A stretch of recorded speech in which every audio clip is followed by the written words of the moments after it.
Been quite a roller coaster year for the city of Johannesburg as we get to the end of 2022. Of course, we saw the removal of DA Speaker Vasco da Gama, who was ousted through a no-motion confidence motion. Our Mayor Mpopalace was also removed in the same way, but later, try and stay with us, was reinstated by the courts. Opposition parties say the victory will be short-lived as they're going to be tabling another motion against her in January. Trying to make sense of all of it for us, Moloko Moloto takes a look at everything transpired in the metro in 2022. You almost feel like you need a big whiteboard, don't you? Try and figure out which mayor is where, in and when, and who's got the motion of no confidence against who and when. I mean, it's quite something to follow, isn't it? No, that's very correct, Gareth. I mean, when it started with the failure by all the political parties failing to win outright majority in the City of Gold, and as a result it forced the political parties to come together and form a coalition government. Of course, ultimately it was the DA-led government that formed a government there, but they never had peace because we saw the never-ending no-confidence motions either in the Speaker or the Executive Mayor. And with the Speaker, of course, we saw it succeeding. Vasco da Gama was removed, and we saw that there seemed to be cracks in that DA-led coalition because the only reason why da Gama was removed was because some of the councillors within the coalition arrangement voted with the opposition to remove Vasco da Gama, and the DA insisted on putting forward their other candidate from the DA, and that's when we saw some of the members voting with the opposition to install Colleen Makubela, who is from Cope, and Cope only has one seat in that municipality. And of course, that continued even with the executive mayor. A no confidence motion was put in her. Unfortunately, they violated their own rules and procedures, and the court reinstated Mpopalace. It found that her removal was unlawful, and Dada Morero of the ANC was in that position for only 25 days. So that drama continued, and it would appear that as the 2022 year ends, 2023 will also be equally hectic for the people of Johannesburg, because the ANC-led bloc is also promising that come 2023, early 2023, according to Dada Morero, another no-confidence motion in Mayor Mpopalace will be sponsored. Maybe let's listen to Dada Morero. Yeah, I did a lovely 25 days, which was more about outreach programs, meeting with communities to find solutions to their programs. Well, we have taken a view today, once we have received an instructions just around 12, that there's ongoing debates and discussions between the Provincial Executive Committee of the ANC and the national leadership of the EFF in terms of consolidation of numbers, and we're therefore instructed that we should withdraw the motion to allow for them to consolidate and conclude the discussion, and we will then give a way forward as to what will happen. Likelihood is that the motion will then be retabled in the new year, early next year, so that we can then continue with what we have planned. In essence, we'll still continue with the motion, except that we have parked it for a bit to allow Mayor Palazi to have a wonderful Christmas this year, so that she can end on a good note with a beautiful Christmas this year. Now, we're about to hear from Mpopalace, aren't we, Moloko? But tell me if I'm misinterpreting this or exaggerating slightly, but it's difficult to keep track as to who is actually in charge of Joburg. So we had a number of no-confidence votes against Mpopalace. And from what I just heard, that's not going to change come 2023 as well. So we're in, I think the word you used was turbulent.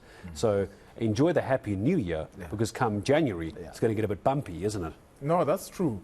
And I mean, at least the guys, the opposition, they are now aware that they need to follow the rules. That is why even the last no-confidence motion towards the end of this year, they followed all the rules, they ticked all the boxes, and the DA had accepted that just bring it on. Unfortunately, or fortunately, depending on who you are, whether you are the DA or the ANC.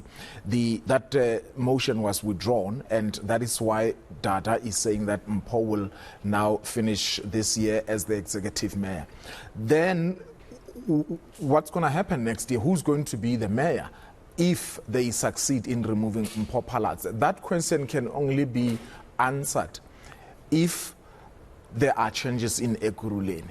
Because at least Julius Malema, the leader of the EFF, went public to say that what happens in Ekurhuleni will inform what happens in Johannesburg. There are negotiations between the leaders of the ANC in the province of Gauteng and the national leaders of the EFF, because the EFF wants to take over the mayoral chain in Ekurhuleni and in return give the mayoral chain in Johannesburg to the ANC. The only challenge is that they will have to wait until I think April, because in Ekurhuleni the laws are clear that you cannot bring more than one no confidence motions in a space of 6 months. If you bring it now, you must wait for 6 months. In Johannesburg, you can do it as frequent as you want. You can do it every week if you want. Exactly. So as matters stand, Tanya Campbell in Ekurhuleni is guaranteed to remain in the position at least until April, if my math is correct. So that therefore means that Mpho Palace is also assured to remain in the position up to that time. And because it appeared as if in November, when they wanted to remove Palace, the opposition did not agree, because some of the smaller parties were saying, well, we're waiting what's going to happen in Ekurhuleni. Give us this mayoral chain. ATM, for instance, was saying, give us this mayoral chain, we will hold the turf. And there were people who were not comfortable with that. But let's listen to Mpho Palace as she's also expressing herself on this matter. Well, there's always a threat of a motion of no confidence in our politics. We've got a democratic society and we've got to give people the opportunity to do so. I have, of course, a concern about the frequency of these motions, and this is something that we will be tabling to our rules committee. Ekurhuleni has a 6-month rule. Parliament has a 6-month rule. The city of Johannesburg has no limits to the number of motions of no confidence that can be brought, and that's problematic. It does not speak well for stability, and that's something that really urgently needs to be looked at. Our focus now will be to make every day count. Every day that we've been given to serve our residents will be used exactly for that reason. All right, so Moloko, I've been fairly vocal on this on the South African Morning. I am one of those. I'm not sure if many people agree with me or not, but I'm worried about 2024 when we get to the national elections. Thank you. That if we were to end up in a coalition government, if we were to use Joburg as the litmus test, as the example to go by, come 2024, if this is what a coalition government looks like, we're in a lot of trouble as a country.